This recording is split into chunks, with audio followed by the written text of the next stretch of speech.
বলা যেতে পারে জুমার দিনে আগে আগে মসজিদে আসা, জুমার সালাতের জন্য অপেক্ষায় থাকা এবং খুতবা সহ জুমার সালাত আদায় করা। এজন্য আল্লাহ তাআলা আমাদের যাদের কবুল করেছেন, আমরা সকলে আরো একবার পাঠ করি আলহামদুলিল্লাহ। লক্ষ্য করি দুরূদ ও সালাম পেয়ারা নবী জনাবে মুহাম্মদুর রাসূলুল্লাহ, সকলে পড়ি সাল্লাল্লাহু আলাইহি ওয়াসাল্লাম। মুআজ্জাজ মুহতারাম, আজকে আমরা আলোচনা করব সংক্ষিপ্তভাবে, সংক্ষিপ্ত সময়ের মধ্যে পবিত্র কোরআনুল কারীমের মুআজিজা সম্পর্কে। কোরআনে কারীম আসলে কি, কোরআনকে একটু আমরা বোঝার চেষ্টা করব যে কোরআনের মধ্যে আল্লাহ তাআলা কি রেখেছেন, কোরআন আসলে কি জিনিস।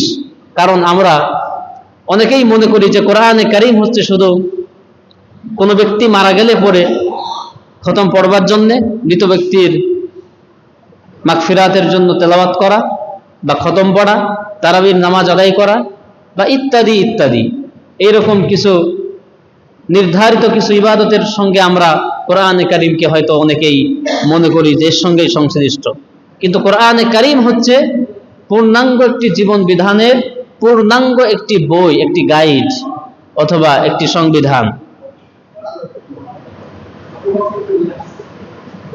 কম হচ্ছে, আচ্ছা দেখেন কি করা যায়। তো কোরআনে কারীম প্রচলিত অর্থে ধর্মগ্রন্থ বলতে যা কিছু বোঝায়, কোরআনে কারীম প্রচলিত অর্থে ধর্মগ্রন্থ বলতে যা বোঝায় এরকম প্রচলিত কোনো ধর্মগ্রন্থ নয়। কোরআনে কারীমের রয়েছে বিশেষ নিজস্ব কিছু বৈশিষ্ট্য এবং নিজস্ব কিছু কিছু পরিচিতি, যে কোরআন আসলে কি জিনিস। দেখুন, সাধারণ যে ধর্মীয় গ্রন্থ, যেমন অন্যান্য ধর্মের গ্রন্থগুলি রয়েছে, তাওরাত, জাবুর, ইনজিল, ত্রিপিটক, জিন্দাবিস্তা ইত্যাদি বিভিন্ন ধর্মের বিভিন্ন গ্রন্থ রয়েছে। তো কোরআনে কারীম আর অন্যান্য ধর্মগ্রন্থের মধ্যে মূল পার্থক্য হলো যে কোরআনে কারীম হচ্ছে আল্লাহ তাআলার বাণী, আল্লাহ তাআলার কালাম, আল্লাহ তাআলার কথা, আল্লাহ তাআলার বিধান। এটা হচ্ছে বিশ্ববাসীর জন্য, শুধু মুসলমানদের জন্য না, বিশ্ববাসীর জন্য, সমস্ত পৃথিবীবাসীর জন্য এটা হলো আল্লাহ তাআলার পক্ষ থেকে সর্বশেষ সর্বশেষ কালাম, সর্বশেষ কথা, সর্বশেষ বিধান। এটা হচ্ছে আখিরি কালাম, কালামে রব্বানি, আল্লাহ তাআলার পবিত্র কালাম। এটা হলো সর্বশেষ। এরপরে আর কিয়ামত পর্যন্ত কোনো বিধান আল্লাহর পক্ষ থেকে নাজিল হবে? আসবে না। কোনো বই আসবে না, কোনো বিধান আসবে না, কোনো আয়াত আসবে না, কোনো হুকুম আর নাজিল হবে না। কারণ যার উপরে হুকুম নাজিল হতো তিনি হচ্ছেন মুহাম্মদ সাল্লাল্লাহু আলাইহি ওয়াসাল্লাম। তিনি যেহেতু চলে গেছেন, আর যিনি পৃথিবীতে নিয়ে আসতেন হুকুমকে বয়ে, তার নাম হচ্ছে হযরতে জিবরিল আমিন, রূহুল আমিন, নাযালা বিহির রূহুল আমিন। আল্লাহ তাআলা বলছেন তার নাম হচ্ছে রূহুল আমিন। তো তারও পৃথিবীতে আসার সেই ধারাবাহিকতা বা সেই কার্যবিরতি হয়েছে, তিনিও আর পৃথিবীতে আসবেন না।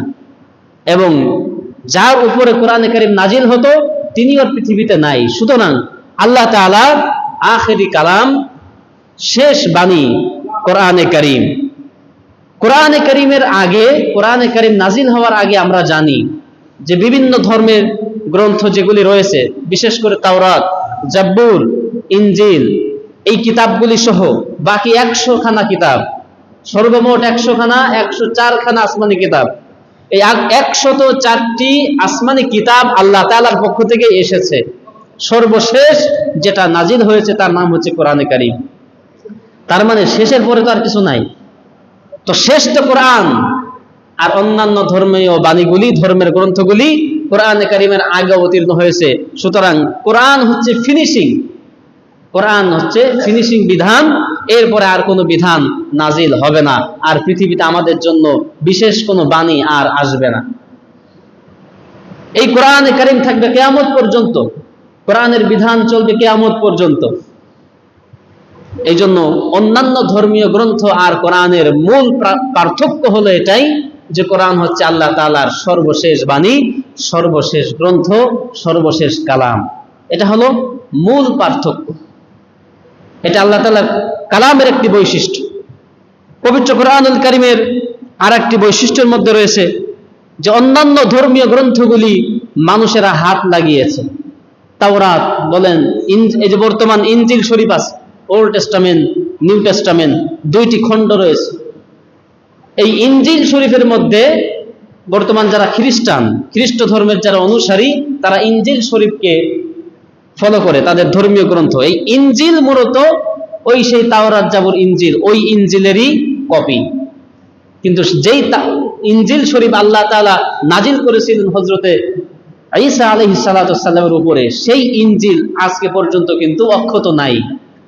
এই ইনজিল শরীফের মধ্যে, তাদের ধর্মীয় গ্রন্থের মধ্যে, তাদের ধর্মীয় গুরুরা, পণ্ডিতরা বা ফাদাররা মূল বক্তব্যগুলি, আল্লাহ তাআলার মূল কথাগুলি কাটছাট করতে করতে করতে করতে এখন পর্যন্ত এর মধ্যে আল্লাহ তাআলার অক্ষত একটা বাণীও আর অবশিষ্ট নাই।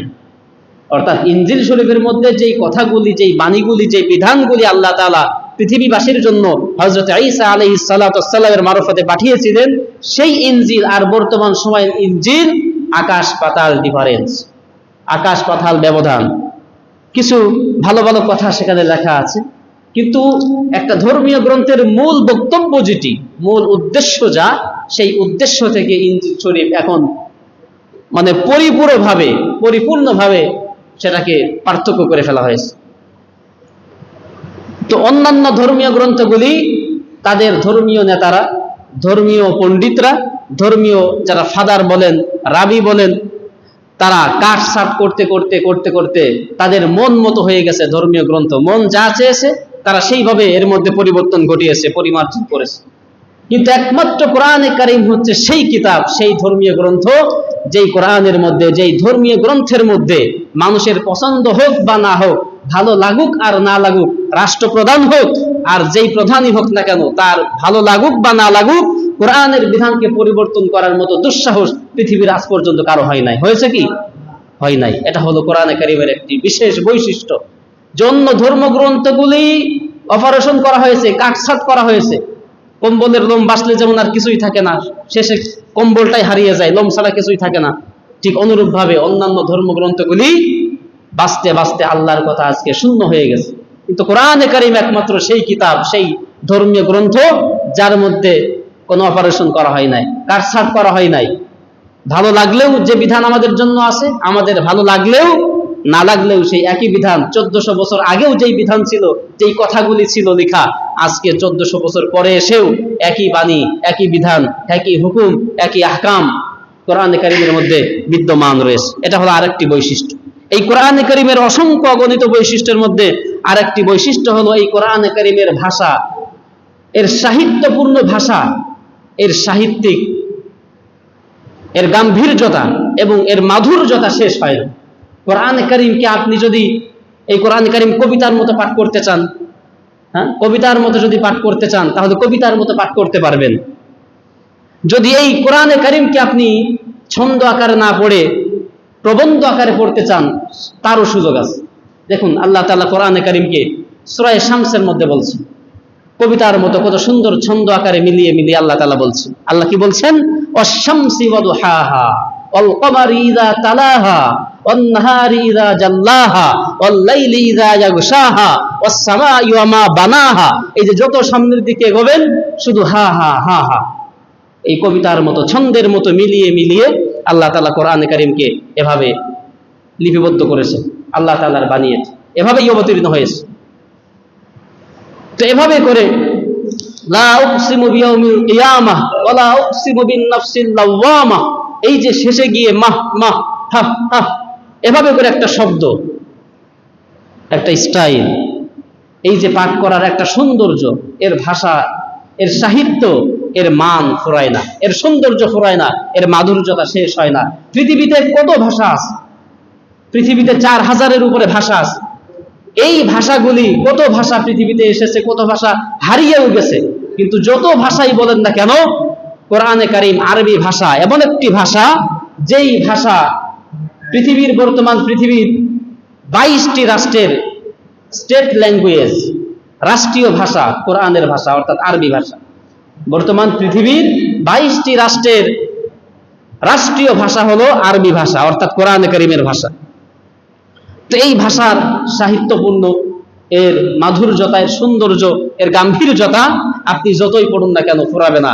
এটা মানুষ গবেষণা করতে করতে এর যত কিছুই আবিষ্কার করুক না কেন, কোরআনের যে সৌন্দর্য, এর যে ভাষার যে গাম্ভীর্যতা, এটাকে আজ পর্যন্ত অন্য কোনো ভাষা, ইংরেজি বলেন, বাংলা বলেন, এরপরে আপনার ফার্সি বলেন, উর্দু বলেন, অন্য যে কোনো ভাষার মানকে টপকিয়ে কোরআনের ভাষা হলো প্রধানতম ভাষা, এবং এর সৌন্দর্য, এর মাধুর্যতা আজ পর্যন্ত মানুষের কাছে অপছন্দনীয় মনে হয় নাই। তো এটা হলো কোরআনে কারীমের একটি সৌন্দর্য, এটা হলো কোরআনে কারীমের একটি বৈশিষ্ট্য। কোরআনে কারীমের অসংখ্য অগণিত বৈশিষ্ট্যের মধ্যে আরেকটি বৈশিষ্ট্য হলো যে এই কোরআনে কারীম অন্যান্য ধর্মের মানুষেরা তাদের যে ধর্মের নাম আছে, হিন্দু বলুন, খ্রিস্টান বলুন, বৌদ্ধ বলুন, যে কোনো ধর্ম বলুন না কেন, তাদের ধর্মীয় গ্রন্থের মধ্যে কিন্তু তাদের ধর্মের নাম নাই। তাদের ধর্মীয় গ্রন্থের মধ্যে তাদের ধর্মের মূল যে নাম, এই নামটা কিন্তু নাই। কিন্তু মুসলমান একমাত্র ব্যতিক্রম, যেই মুসলমানদের এই ধর্মীয় নাম, ধর্মের নাম তাদের ধর্মীয় গ্রন্থের মধ্যে লিপিবদ্ধ রয়েছে। আল্লাহ তাআলা বলছেন যে হুয়া সাম্মাকুমুল মুসলিমিন, যে এই গ্রন্থকে যারা অনুসরণ করে তাদের নাম হচ্ছে মুসলমান, মুসলিমিন। তো এই কোরআনে কারীমে এটা একটা বৈশিষ্ট্য যে অন্য ধর্মের মধ্যে তাদের ধর্মীয় নাম নাই, তাদের ধর্মের নাম নাই, কিন্তু আমাদের ইসলাম ধর্মের যে নাম মুসলমান বা ইসলাম, এই ইসলাম বা মুসলমান নাম আল্লাহ তাআলা কোরআনে কারীমের মধ্যে মানব মণ্ডলীর কাছে পৌঁছে দিয়েছেন যে এটা হলো ইন্নাদ-দীনা ইনদাল্লাহিল ইসলাম, যে আল্লাহর কাছে একমাত্র মনোনীত ধর্ম হচ্ছে ইসলাম। আর হুয়া সাম্মাকুমুল মুসলিমিন, ইসলামকে যারা ফলো করে তাদেরকে বলা হয় মুসলমান। এই নামটি আল্লাহ তাআলা কোরআনে কারীমের মধ্যে সূরা হজ্জের মধ্যে ঘোষণা করেছেন। কোরআনে কারীম অসংখ্য বৈশিষ্ট্য রয়েছে, অসংখ্য অগণিত বৈশিষ্ট্যের মধ্যে আরেকটি বৈশিষ্ট্য হলো যে কোরআনে কারীম হলো একটি মুজিজা। কোরআনে কারীম কি? একটি মুজিজা। দেখুন, পৃথিবীতে যত নবী রাসূল এসেছেন, সকল নবী এবং রাসূলদের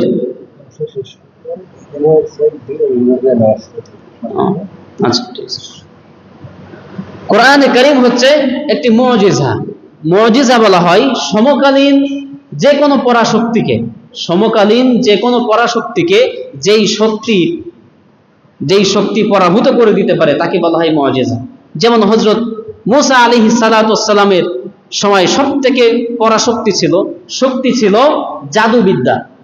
জাদু ছিল সেই সময়ের সবথেকে বেশি শক্তিশালী। তো এই জাদুর পরিবর্তে আল্লাহ তাআলা হযরত মূসা আলাইহিস সালাতু ওয়াস সালামকে দান করলেন, তাকে একটা লাঠি দিলেন। সেই লাঠির একটি কুদরতি লাঠি, যেই লাঠি সাপ হতো। তো এই যে জাদুকে নস্যাৎ করবার জন্য আল্লাহ তাআলা মূসা আলাইহিস সালাতু ওয়াস সালামকে একটা মুজিজা দান করেছিলেন। তো ঠিক অনুরূপভাবে আমাদের নবী মুহাম্মদ সাল্লাল্লাহু আলাইহি ওয়াসাল্লাম তার গোটা 23 বছরের নবুয়তির জিন্দেগিতে 3000-এর অধিক মুজিজা আল্লাহ তাআলা তাকে দান করেছেন। 3000-এর অধিক আল্লাহর নবী সাল্লাল্লাহু আলাইহি সাল্লামের মাধ্যমে মুজিজা প্রকাশিত হয়েছে। তার মধ্যে সর্বোৎকৃষ্ট এবং সবথেকে বড় মুজিজার নাম হচ্ছে কোরআনে কারীম। কোরআনে কারীম হচ্ছে একটি মুজিজা, যার মাধ্যমে আল্লাহর নবী সাল্লাল্লাহু আলাইহি সাল্লাম মক্কা এবং মদিনা, তৎকালীন আরব বিশ্বের সবথেকে মানুষের কাছে জনপ্রিয় ছিল কবিতা, গদ্য, পদ্য, আরবিতে এগুলি লেখালেখি এবং এগুলি বলার সেই প্রতিভা। তো এই যে মানুষের কাছে আরবি ভাষায় গদ্য, পদ্য এগুলি বলার প্রতিভা, লেখনী, এর সৌন্দর্য, এর প্রতিযোগিতা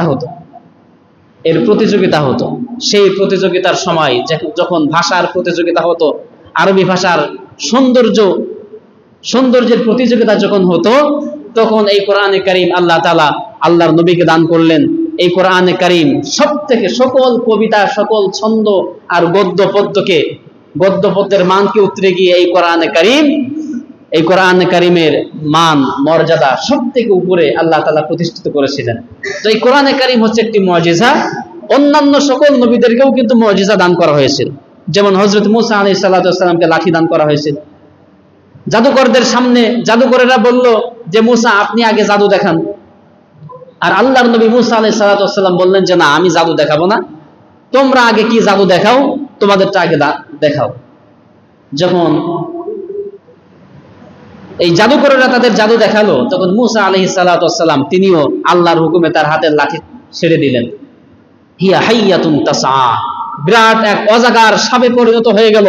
জাদুকরেরা যত জাদু সামনে নিক্ষেপ করেছিল, দড়ি লাঠি ইত্যাদি সাপ হয়েছিল। আল্লাহর নবী মুসা আলাইহিস সালামের এই লাঠি মার্কা সাপ জাদুকরদের সকল জাদুকে এক জায়গায় করে এক গালে সব জাদুকে একবারে শেষ করে দিলেন, খেয়ে ফেললেন। জাদুকরেরা অবাক হয়ে গেল। তারা বলল যে হাই হাই, আমরা যেটা দেখালাম এটা তো জাদু, আর জাদুকে যেই জিনিস খেয়ে ফেললো এটা তো কখনোই জাদু হতে পারে না, এটা কখনোই জাদু হতে পারে না, এটা জাদুর বাপ অথবা জাদুর দাদা। তো হযরত মুসা আলাইহিস সালাম আল্লাহ তাআলা তাকে মুজিজা দিয়েছিলেন যে হাতের লাঠি তিনি সাপ বানাইতে পারতেন। এটা ছিল তার ক্ষমতা, তার মুজিজা। হযরত দাউদ আলাইহিস সালাম, তার মুজিজা ছিল, হযরত দাউদ আলাইহিস সালাম আল্লাহ তাআলা তাকে এমন ক্ষমতা দিয়েছিলেন যে তিনি লোহা যখন হাতের মধ্যে নিতেন, এই লোহাকে নরম নরম কাদা দিয়ে যেমনি ভাবে পুতুল বানানো যায়, হাড়ি পাতিল বানানো যায়, হযরত দাউদ আলাইহিস সালামকে আল্লাহ তাআলা এভাবে ক্ষমতা দিয়েছিলেন। তিনি এই লোহা দিয়ে বিভিন্ন আসবাবপত্র তৈরি করতেন, যুদ্ধের অস্ত্র এবং যুদ্ধের পোশাক তিনি তৈরি করতেন, যুদ্ধের হেলমেট তৈরি করতেন এই লোহা দিয়ে। কিন্তু এই লোহাকে গরম করবার জন্য বা নরম করবার জন্য আগুনের প্রয়োজন হতো না। লোহা যে আগুনে গলিয়ে তারপরে জিনিসপত্র তৈরি করা লাগে, দাউদ নবীর এটা প্রয়োজন হতো না। তিনি শুধুমাত্র লোহা হাতে নিতেন, তার ইচ্ছা মতো ঘোরাতেন, ইচ্ছা মতো চ্যাপ্টা করতেন, গোল করতেন, লম্বা করতেন। এটা ছিল হযরত দাউদ আলাইহিস সালামের মুজিজা, তার ক্ষমতা। হযরত সুলাইমান আলাইহিস সালাম, আল্লাহ তাআলা তাকে এমন ক্ষমতা দিয়েছিলেন যে তক্তার উপরে বসতেন। তখন তো ইঞ্জিন ছিল না, প্লেন, বিমান, রকেট এগুলির কোনো ব্যবস্থা ছিল না। তো দাউদ আলাইহিস সালামের পরে তার সন্তান সুলাইমান আলাইহিস সালাম যখন তিনি রাজত্ব পেলেন, বাদশাহ হলেন, আল্লাহ তাআলা তাকে বিশেষ বিশেষ কিছু ক্ষমতা দিয়েছিলেন, কিছু মুজিজা দিয়েছিলেন। তার মধ্যে অন্যতম একটি মুজিজা ছিল হযরত সুলাইমান আলাইহিস সালাম সকল পাখির ভাষা বুঝতেন, সকল পশু পাখি, সাপ, ব্যাঙ, পাখি, গরু, ছাগল, মহিষ, ভেড়া, মাছ সবকিছুর ভাষা হযরত সুলাইমান আলাইহিস সালাম তিনি বুঝতেন। এটা ছিল তার মুজিজা। সুলাইমান নবী যেই তক্তার উপরে বসতেন, তার বিশাল একটা তক্তা বানানো ছিল নৌকার মতো বা জাহাজের মতো। এই তক্তার উপরে যখন বসতেন, শুধু বলতেন যে বাতাস আমার এই তক্তাকে বা আমার এই গাড়িকে অমুক দেশে দিয়ে যাও। কোরআনে কারীমের মধ্যে বলা হয়েছে যে 1 মাসের রাস্তা 1 সকালে তিনি অতিক্রম করতেন, আবার বিকাল বেলায় ওই 1 সকাল অর্থাৎ 1 বিকালে 1 মাসের রাস্তা তিনি অতিক্রম করে তার রাজপ্রাসাদে আবার ফিরে আসতেন। তো যখন কোনো ইঞ্জিন ছিল না, কারেন্ট ছিল না, বিদ্যুৎ ছিল না, এরকম কোনো শক্তি ছিল না, উদ্ভব ছিল না, তখন আল্লাহর নবী সুলাইমান আলাইহিস সালামকে এমন ক্ষমতা দেওয়া হয়েছিল যে তিনি এভাবে উড়ে উড়ে অন্য রাষ্ট্রে গিয়ে সেই দেশের ভালো মন্দ, সেই দেশের বিচার ফয়সালা ইত্যাদি তিনি করে আসতেন। তো এভাবে করে এক একজন নবীকে এক এক রকমের মুজিজা দান করা হয়েছে, যেগুলি বলতে গেলে অনেক সময়ের ব্যাপার। তো সর্বশেষ আমাদের নবী মুহাম্মদ সাল্লাল্লাহু আলাইহি সাল্লামকে যে মুজিজা দান করা হলো তার নাম হচ্ছে কোরআনে কারীম। এই কোরআনে কারীম আখেরি কালাম। এই কোরআনে কারীমের বিশেষ বৈশিষ্ট্য হলো যে কোরআনে কারীম পৃথিবী শেষ পর্যন্ত অর্থাৎ কিয়ামত পর্যন্ত এই কোরআনের যে ক্ষমতা, কোরআনের যে সৌন্দর্য, কোরআনের যে গাম্ভীর্যতা, কোরআনের যে মাধুর্যতা, এগুলি অক্ষুণ্ণ থাকবে কিয়ামত পর্যন্ত। এর মধ্যে পরিবর্তন এবং পরিবর্তন করার কোনো ক্ষমতা কোনো মানুষের থাকবে না, হবে না। দেখুন এই কোরআনে কারীমের সম্মান সম্পর্কে আল্লাহ তাআলা বলছেন, কি মর্যাদা। হযরত উসমান ইবনে আফফান রাদিয়াল্লাহু তাআলা আনহু বলছেন, হযরত উসমান রাদিয়াল্লাহু তাআলা আনহু বলছেন এই কোরআনে কারীমের কি মর্যাদা আল্লাহ তাআলা দান করেছেন। আল্লাহর নবী সাল্লাল্লাহু আলাইহি সাল্লাম বলছেন যে এই কোরআনে কারীমকে যে পাঠ করবে, মান করাআল কুরআনা, যে ব্যক্তি কোরআনে কারীমকে তেলাওয়াত করবে, পাঠ করবে বা শিখবে, ফাহাল্লা হালালাহু, এই কোরআনে কারীম যেটাকে হালাল করেছে সেও সেটাকে হালাল হিসাবে মেনে নিবে। ওয়া হাররামা হারামাহু, কোরআনে কারীম যেই জিনিসটাকে হারাম ঘোষণা করেছে সেও সেটাকে হারাম হিসাবেই জানবে। ওয়া হাররামা হারামাহু আদখালাহুল্লাহুল জান্নাহ। তাহলে এই কোরআনে কারীম যারা পাঠ করে, এই কোরআনে কারীম যেটাকে হালাল করেছে সেটাকে হালাল হিসেবে গ্রহণ করে, কোরআনে কারীম যেটাকে হারাম হিসাবে ঘোষণা করেছে সেটাকে হারাম হিসাবেই মেনে নেয়, আল্লাহর নবী সাল্লাল্লাহু আলাইহি সাল্লাম বলছেন ফাআদখালাহুল্লাহুল জান্নাহ, আল্লাহ তাআলা ওই ব্যক্তিকে জান্নাত দান করবেন। সুবহানাল্লাহ। শুধু কোরআন কিন্তু পড়ার জন্য না, কোরআন পড়তে হবে এবং কোরআন যেটাকে হারাম ঘোষণা করেছে সেটাকে হারাম হিসাবেই মানতে হবে, যেটাকে হালাল ঘোষণা করেছে সেটাকে হালাল হিসাবেই গ্রহণ করতে হবে। যদি এই দুইটি কাজ করে, তাহলে নবীজি বলছেন যে আদখালাহুল্লাহুল জান্নাহ, আল্লাহ ওই ব্যক্তিকে জান্নাত দান করবেন। শুধু তাই না, ওয়াশাফাহু ফি আশারাতিন মিন আহলি বাইতিহি, তার পরিবারের এমন 10 জন ব্যক্তিকে সুপারিশ করে আল্লাহর কাছে সুপারিশ করে জান্নাতে নিবেন, যেই ব্যক্তিদের উপরে জাহান্নাম অবধারিত ছিল, ওয়াজিব ছিল। তাহলে দেখেন কোরআনের কত বড় মর্যাদা, কত দাম, যে কোরআন যেই ব্যক্তি তিলাওয়াত করবে, কোরআনের হালাল এবং হারামকে মেনে চলবে, এই ব্যক্তির প্রথম পুরস্কার হলো আল্লাহ তাআলা তাকে মৃত্যুর পরে তাকে জান্নাত দিবেন, এটা আল্লাহর ওয়াদা।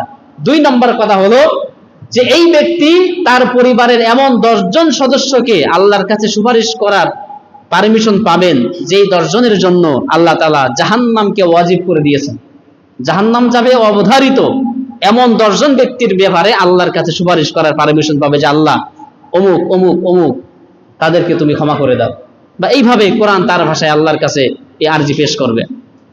তো এই কোরআনের শিক্ষা আমাদের প্রত্যেকের মধ্যে থাকা উচিত। অনেকে আমরা কোরআনকে ভালোবাসি, মহব্বত করি, কোরআনকে অন্যে শিখুক বা অন্যে শিক্ষা গ্রহণ করুক, মসজিদ মাদ্রাসায় আমরা বিভিন্ন মানুষ কোরআন কিনে দিই, মাদ্রাসা তৈরি করে দিই, দান সদকা ইত্যাদি করি, কিন্তু নিজে কোরআন শিখি না। তো নিজে যদি কোরআন না শিখে শুধু অন্যদেরকেই শিখার ব্যবস্থা করে দেই, এটাও আমাদের জন্য পরিতাপের বিষয়। আল্লাহ নবী সাল্লাল্লাহু আলাইহি ওয়াসাল্লাম বলছেন যে কিয়ামতের দিন 2টা জিনিস মানুষকে সুপারিশ করবে। 2টি জিনিস কিয়ামতের দিন মানুষকে সুপারিশ করবে। একটা জিনিস হলো আসিয়াম, 1 নম্বরে হাদিসের মধ্যে আসছে আসিয়ামু ওয়াল কুরআনু ইয়াশফাআন লিল আবদি, বান্দার জন্য 2টি জিনিস আল্লাহর কাছে সুপারিশ করবে। 1 নম্বরে হলো সিয়াম, অর্থাৎ রোজা। যারা আল্লাহর সন্তুষ্টির জন্য রোজা পালন করে, এই রোজা কিয়ামতের দিন আল্লাহর কাছে কথা বলবে। রোজা বলবে, আয় আল্লাহ, আই রব্বি ইন্নী মানাতুহু তুআমা বিন নাহারি, যে আমার রব, আমার এই বন্ধুকে, আপনার এই বান্দাকে দিনের বেলায় সকল প্রকার খাদ্য খাবার গ্রহণ থেকে তাকে আমি বাধা দিয়েছিলাম, সে রোজা পালন করত। সুতরাং আমি আপনার কাছে সুপারিশ করছি, ফাশাফিআনি ফি, আমার সুপারিশ আপনি গ্রহণ করেন। কোরআন দাঁড়িয়ে বলবে, আই রব্বুল আলামিন, আই রব্বি ইন্নী মানাতুহু নাওমা বিল লাইল, আমি আমার এই বন্ধুকে, আপনার এই গোলামকে রাতের বেলায় ঘুমোতে নিষেধ করেছিলাম, ঘুমোতে বাধা দিয়েছিলাম, রাতে জেগে জেগে এই কোরআন দিয়ে তাহাজ্জুদ পড়তো, কোরআনে কারিমে তিলাওয়াত করতো, আমল করতো। সুতরাং আমি তার পক্ষ থেকে আপনার কাছে সুপারিশ করছি, তাকে আপনি ক্ষমা করে দেন। আল্লাহর নবী সাল্লাল্লাহু আলাইহি ওয়াসাল্লাম বলছেন, ফাশাফিআনি ফি ফায়ুশাফাআনি, এই কোরআন আর সিয়াম আল্লাহর কাছে যে সুপারিশ করলো, এই সুপারিশ আল্লাহ তাআলা কবুল করে নেবেন। প্রিয় ভাইরা, এই জন্য কোরআন আমাদের প্রত্যেকের শেখা উচিত, কোরআন আমাদের প্রত্যেককেই শিখতে হবে। আল্লাহ তাআলা আমাদেরকে সুযোগ করে দিন, সকলে বলি আমিন।